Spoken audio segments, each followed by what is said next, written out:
Hey, what's up, everybody? It's the Liberal Loudmouth. So today's video is about a child named Dagney Benedict. Now, you may not have heard this name yet because the case and what happened is being silenced by people who have the power to silence it. Let me get into the story, and then let me explain to you how and who and why they are silencing this story. Let's go. So I'm going to use a thread that was created by Ford News here. And the reason I'm doing that is because there's so little information that I could show you a couple of different sites, but all of that information is really summed up very well in this Twitter thread. So let's go through it together. Breaking news: Dagney Benedict, a 16-year-old non-binary student, was beaten to death by classmates in Oklahoma. The school didn't call authorities or an ambulance.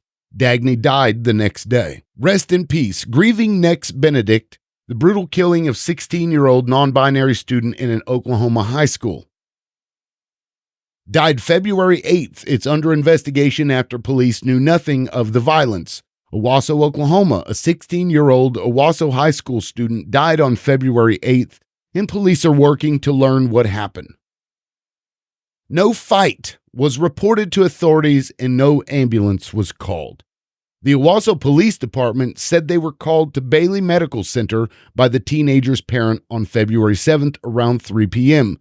When officers arrived, the parent told them their child was involved in a fight at the school, according to police. OPD said no fight was reported to them before the teen's parents told them. A school resource officer took details about the incident from the parent at the hospital. On February 8th, the student was rushed back into the hospital where they passed away. 3 young girls reportedly beat Dagney Benedict, causing head trauma. The woman wouldn't say the victim's name, but said she was a sophomore. She said the victim was outgoing and loyal once they got comfortable and was not afraid to be outspoken. The woman said 3 older girls were beating on the victim and her daughter in the girls' bathroom.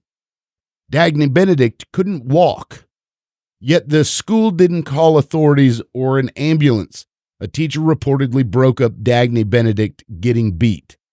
Quote, "I know at one point one of the girls was pretty much repeatedly beating her head across the floor. That's when she said a teacher walked in and broke it up. She couldn't walk to the nurse's station on her own, and staff didn't call the ambulance, which amazes me." I'm actually crying reading this. Please forgive the pauses. Dagney Benedict was rushed to hospital, released next day, brought back in, and died. 16 years old. The woman told 2 News the victim's grandmother, who she primarily lived with, brought her to the hospital after the fight. She said the victim was released that evening but was brought back the next day and died.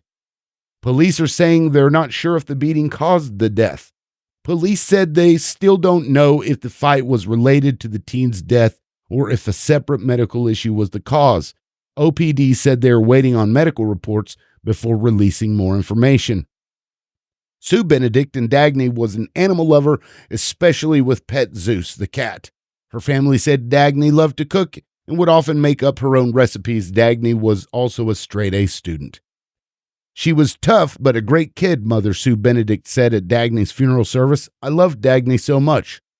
Memorial donations can be made in memory of Dagney Benedict to Bikers Against Child Abuse, that's BACA, on this GoFundMe. And they have a GoFundMe, and there is Dagney's picture right there, as you can see. Now, that is a tragedy. This child was beaten essentially to death at the school. And the school didn't even call the police.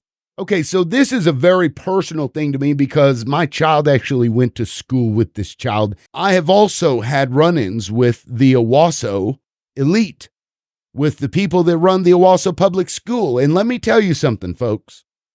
People that run schools are no different from the people that run police departments. They are all about making sure that they stay together, they stay in lockstep with one another. They're a self-perpetuating, manipulating, controlling entity. Now, you're not going to hear about this on the news, and let me explain to you why. Margaret Coates, who is the superintendent over at Owasso Public Schools, she is a manipulating control freak who has everybody tied around her little finger. So picture this. The superintendent of a school bans a parent because they didn't like what the parent was trying to lobby to change in front of the school board. They made up this pretextual reason to ban that parent being me. And that parent turns around and sues the school in federal court over pornographic material inside the library. You want to know how many local news organizations picked that story up? One. And in fact, this was because one of the reporters from the Tulsa World is friends with the communications director at that school, Jordan Korphage, was talking shit about me and another parent that I was there with. And that actually led to their pretext for banning me. Now, I'm in the middle of this federal court case with the school, and only one local station picked it up. It was silence from the media. I mean, nobody talked about it except for Burt Mumolo on Channel 8. And it became very clear to me through other sources that this was a regular occurrence, because what happens is the leaders of the school, the people in charge of the school, they threaten these news organizations with cutting them off from just your everyday basic story, like, oh, we're doing this, or we're having this event, or whatever. So they'll just cut them off, radio silence completely, if they post negative stories or post things that the school doesn't want out. And guess who else does that? Police departments do this. They also threaten to cut people off from being able to report. In fact, Burt Mumolo was told by a city that he was no longer allowed to interview them because he was reporting things that made them look bad. This is standard operating procedure for a lot of these school districts, and especially when they have a lot of money like Owasso. When the media finally showed up, it was because Margaret Coates called them all out there so that she could make a big deal that they were changing the policy to what I had asked them to change it to in the first place before they banned me. Made a big deal about it, rearranged the entire board and how the school board meeting and how it normally went. They changed things around so that these two students would be plopped right in the middle of me and Ron Cosby so that we looked like we were bullying these kids.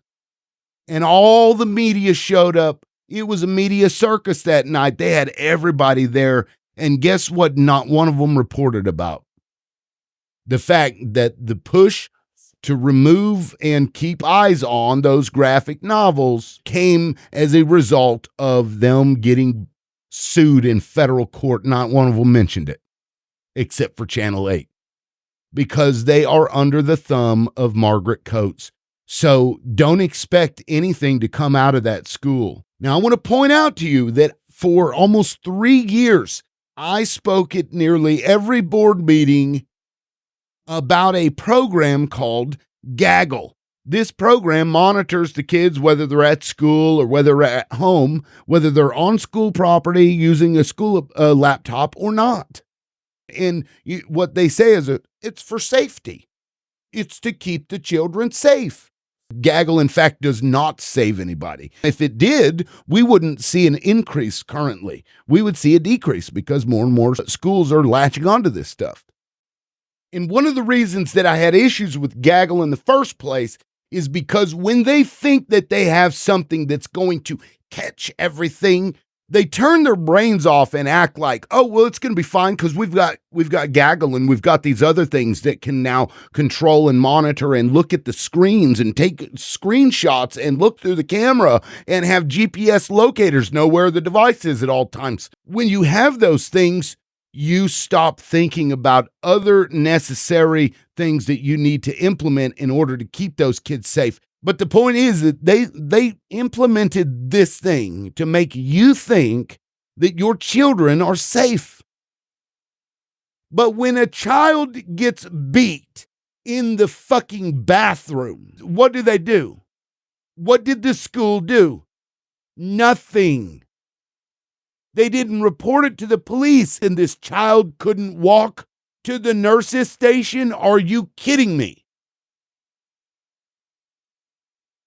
They lie to you and tell you that we have the best interest of your child at heart. Look, we've got this stuff that monitors your kids wherever they go. And we scan people's driver's licenses and do background checks for no reason. It's for the safety of the kids. Yet that's a totally impractical and completely bogus bullshit just designed to give the perception of safety.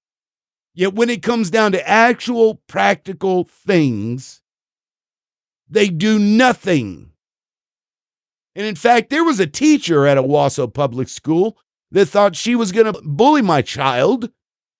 And she didn't like sitting across from me addressing her bullying my child. She's the whole time. She just didn't want to be there. She didn't want to be there. It was me, her, and the principal. So they let her stay there. And this was a special education teacher, folks. Rude, hateful bullying. They let it happen from the teachers. And when somebody's getting their head bashed into the floor in the school bathroom, what did they do? Nothing. And you know what else is kind of weird? When my child was there, they implemented a new policy. You couldn't even go to the bathroom. You couldn't be in the hallway without permission. They locked all of the doors. Nobody could go out. Nobody could go in without permission. And Paul Croft, he's the security director. This guy has a button on his phone that he can push to open up all the doors. So they treat these kids like crap. And it's like a damn prison over there. And in fact, those doors, the prison doors, Paul Croft, he ran prisons. Yet when somebody's getting their head bashed in the bathroom, what do? Nothing. So here's what I've done. I've put in an open records request for every email to and from Paul Croft from February 7th to February 9th. And I've done the same thing to Jordan Korphage because I know Jordan Korphage appears to be real good friends with the media. So we'll see what they were all talking about. Emails and text messages. So we're going to get to the bottom of this, but the fact of the matter is that the school is silencing the media and nobody's talking about it because it makes the dear old Owasso Public Schools look bad. But I'm going to be doing digging, y'all. I know a lot of people out there.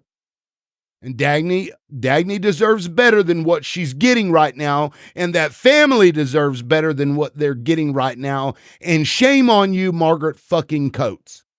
Shame on you for being the horrible person that you are. And I hope and pray that this family gets all the money that they need to deal with all of the things that they have to deal with, because Margaret Coates and Paul Croft and Jordan Korphage and the rest of those fuckers couldn't keep this child safe because they were so worried about what your child was doing on your computer at 10 o'clock at fucking night. That's what they're worried about. That's what they're worried about. They're not worried about what happens when somebody gets their head smashed into the bathroom. Stop believing these people when they tell you it's about the kid's safety. It's all about the safety. No, it isn't. It's about them trying to cover their ass. But when it comes to actually doing something about it, they don't care. To the Benedict family, I am so sorry that this happened to you, and I hope nothing that I've said in here upsets you in any way whatsoever, but I am furious with this school right now. I'm so mad at the school because I know that this silence over this is a direct result of them and the fact that the media is putting this out there as if, oh, just something happened. She got beat one day, went to the hospital, and then went back to the hospital, and they died. And that's how the media is portraying it. And that is because of Margaret Coates, where the school system protects itself, protects the teachers, does everything it can to not admit that they fucked up somehow. Well, we can't do that. As soon as I get more information about that open records request, and last time I did one, it took them almost 6 months to release the text messages and such that I had ordered. So we'll see how long it takes them. Well, we've got to redact everything. That's what Queen Margaret's going to say. If something happened, something was wrong, y'all need to own up to it and fix that shit. Y'all need to retrain your teachers or do something. My God. How do you not call the police? How does this happen? Wow. To the Benedict family, I am sorry. This is the liberal loudmouth. Peace.